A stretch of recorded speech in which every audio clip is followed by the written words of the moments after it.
നിങ്ങളുടെ ഈ പണിമുടക്കിന് നിന്റെ പണിമുടക്ക് കഴിഞ്ഞില്ലേ? പണിമുടക്ക് തുടങ്ങിയില്ലേ?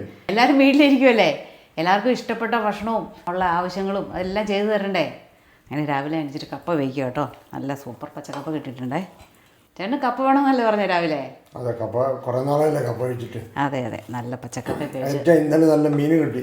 അതെ, പച്ചക്കപ്പയും കഴിച്ച് നമുക്ക് നമ്മുടെ പണിമുടക്ക് ഇന്ന് ആഘോഷിക്കാം അല്ലേ. നല്ല പുട്ട് പോലെ വെന്ത നല്ല സൂപ്പർ കപ്പ കേട്ടോ. എൻ്റെ വീട്ടിലെടുത്തപ്പോൾ ഞാൻ എന്ത് ചക്ക ഇളക്കിയാലും കപ്പ ഇളക്കിയാലും എല്ലാം ഞാൻ വീട്ടിൽ ചെന്ന് എൻ്റെ മമ്മിയോട് പറയും അത് എനിക്ക് തരണമെന്ന് പറയും. ഇവിടെ വന്ന് കഴിഞ്ഞപ്പോഴല്ലോ അത് ചേട്ടൻ കൈ ഇടക്കി. ചേട്ടനത് ഭയങ്കര ഇഷ്ടമാണ്. ഇതേട്ടാ എനിക്ക് ഭയങ്കര ഇഷ്ടമാണ് കോലയില ഇങ്ങനെ ഇളക്കി കഴിഞ്ഞുള്ളത് കഴിക്കാൻ. നിങ്ങൾക്ക് ഇഷ്ടമാണോ നിങ്ങൾ പറയണേ. അപ്പോഴേക്ക് നല്ല മുളകിട്ട മത്തിക്കറിയുണ്ട്. ഇതുണ്ടോ നമ്മുടെ നല്ല പച്ചക്കപ്പയുണ്ട്. അതിനോട് നമ്മുടെ മത്തി മുളകിട്ടാണ് കേട്ടോ. നമുക്ക് മത്തി മുളകിട്ട് എടുക്കാം. കണ്ടോ, നല്ല കപ്പ വേവിച്ചതും മത്തി മുളകിട്ടതും. അപ്പോൾ നിങ്ങൾ പറയണം കേട്ടോ, നിങ്ങളുടെ പണിമുടക്കൊക്കെ എങ്ങനെ ഉണ്ടായിരുന്നു. അപ്പോൾ ശരി, ഓക്കേ.